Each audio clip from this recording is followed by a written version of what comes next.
Tervist sõbrad, olen Krista ja täna ma ei räägi oma tegevustest taksonduses. Täna ma tahaks lihtsalt natukene jagada teiega infot. Eriti see info on huvitav nendele, kes alles mõtlevad, kas alustada kulleriga või siis taksoteenuse osutamisega. Kumba siis valida, kas kuller või taksoteenus? No enne kui valikut teha, millest iga normaalne inimene lähtub, on sellest, kus on rohkem raha. Ja rohkem raha hetkel praegu, kui piirangud on kõik maha võetud, rohkem raha liigub taksonduses. Aga ärge praegu veel kohe kinni pange videot, sest ega kõik nii lihtne ei ole. Jah, taksondus liiguvad suuremad rahad, kuid taksonduses on ka rohkem probleem. Kui me võtame kullerteenuse, siis mis te vajate kullerteenuse osutamiseks? Et millest te alustate? Põhimõtteliselt neil on vaja ainult 2 jalga, mitte midagi muud. Need, kes tahavad olla natuke kiiremad, teenida natuke rohkem raha, need peavad loomulikult endale soetama kas nüüd jalgrattat, tõuksi, mopeedi või auto.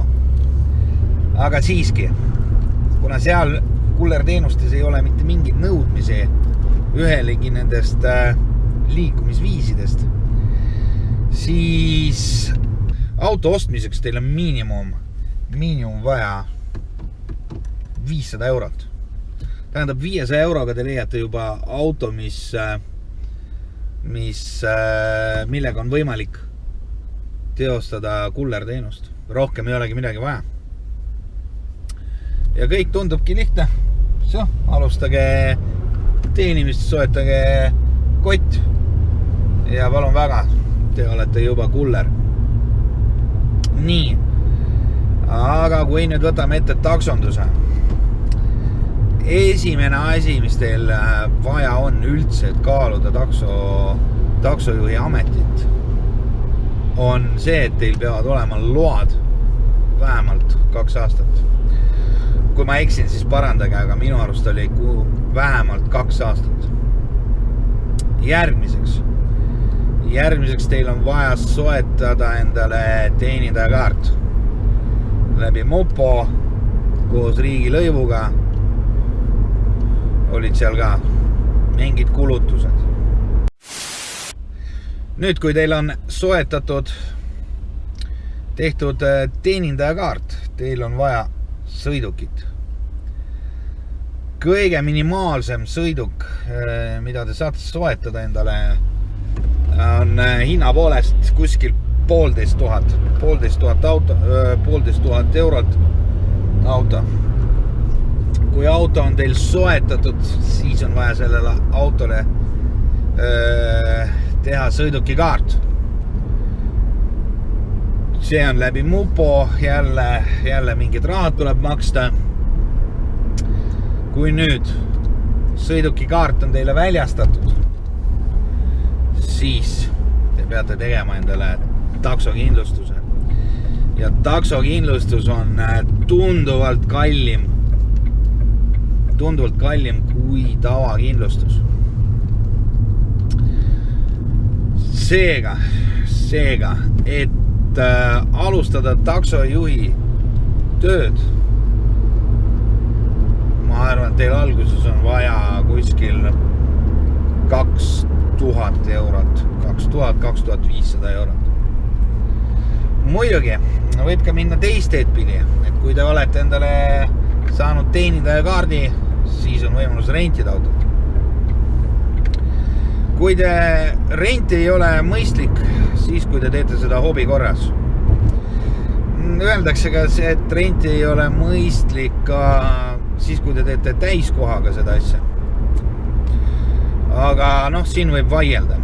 Rendiautoga teil ei ole muid probleeme kui ainult tankimine. Aga selleks, et rendiauto võtta, te peate ikkagi omama 300 eurot lihtsalt tagataskus. Kuskil, ma arvan, et on võimalik leida alates 100 eurost, kui väga hästi otsida, kaubelda ja suhteid luua, siis on võimalik 100 eurot nädalas saada endale auto pluss tagatis 200 nii-öelda oma vastutus. Seega, kui te rendite 300 eurot, peate panema hoiule, lisaks peate omama veel raha, et sõita taksot ehk siis kütte peale, seega kokku 300. Vabandust, seega kokku, ma arvan, nädalas on vaja umbes veel 100 eurot ainult kütuse peale, seega 400 eurot peab olema teil taskust võtta ja see lihtsalt ära anda. Jah, kui te auto ära annate, te saate oma tagatisraha tagasi. Tõenäoliselt on ka juhtumid, kus ei saa tagasi. Aga seda juhtub juba harva. Nii et sõbrad, on mida kaaluda. Jah, ühest küljest kullerteenuse pakkumisega te suuri kulutusi nagu ei olegi. Võib nagu ma juba ütlesin, ka kahel jalal seda teostada. Aga teisalt hetkel seal liigud ka väiksemad rahad. Ja kui te soovite ikkagi hakata inimesi vedama, siis on kulutused palju suuremad. Nii et igaüks nagu teeb enda jaoks selle otsuse ja valib, mis on siis tema jaoks see parim variant. Aga sõbrad, tänan, et te vaatas, kui teil on midagi täiendada, äkki ma unustasin midagi mainida. Olete kõik kindlasti oodatud kommentaaridesse. Hetkeks tänan ja järgmise kohtumiseni.